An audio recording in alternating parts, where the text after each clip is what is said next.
chapter 25, what Loretta said. That was a year ago.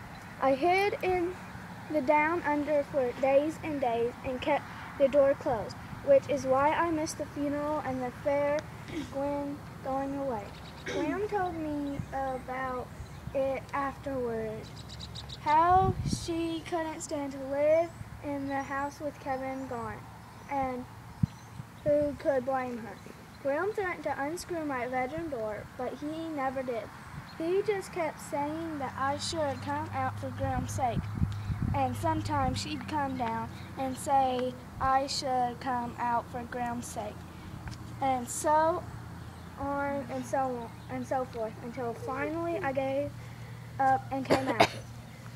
I don't know if this makes sense, but for a long time I felt like I was a balloon and somebody had let the air out of me. I didn't care if I ever got the air back, because what does it really matter if we're all going to die in the end? That's how down I was feeling. I'm sorry, and I am sorry for myself. Graham tried to tell me it isn't how long you've got that matters, it's what you do with the time you have. But that sounded really lame and punny. Next to freak dying, I just didn't want to hear it. This one day, just before school, I was supposed to start mowing around the backyard and thinking how pointless and stupid everything was, and Graham comes over and says, "You know what? Most of us go all the way through life without a friend like Kevin, so consider yourself lucky." "Yeah, right," I say. Wait, what? Oh yeah, okay. Suit yourself, he says. But let's get one thing straight. You're going back to school if I have to hitch your rope to the bumper and drag you there. Is that clear?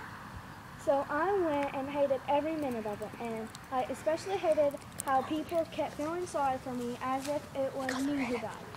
Finally, one time, even Tony D came up to me and said it was a shame what happened, and I could see that he really meant it.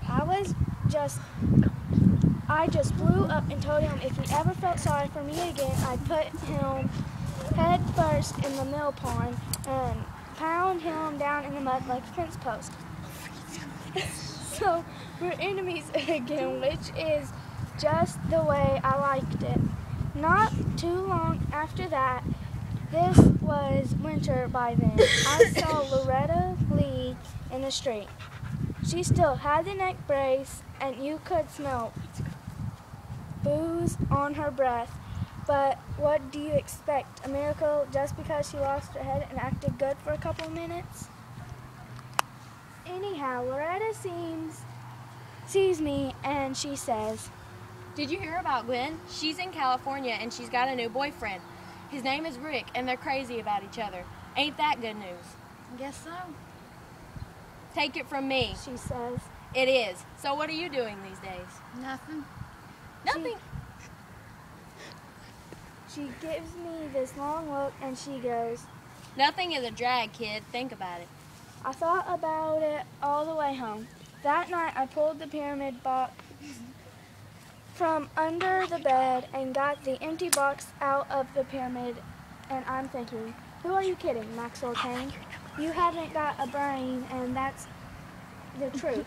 The whole truth and unvanquished truth is how Freak would say it. So I wrote the unvanquished truth stuff down and then kept going for months and months until it was spring again, and the world was really and truly green all over.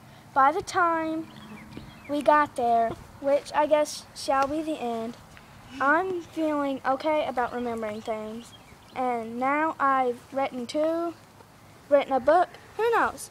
I might even read a few. No big deal.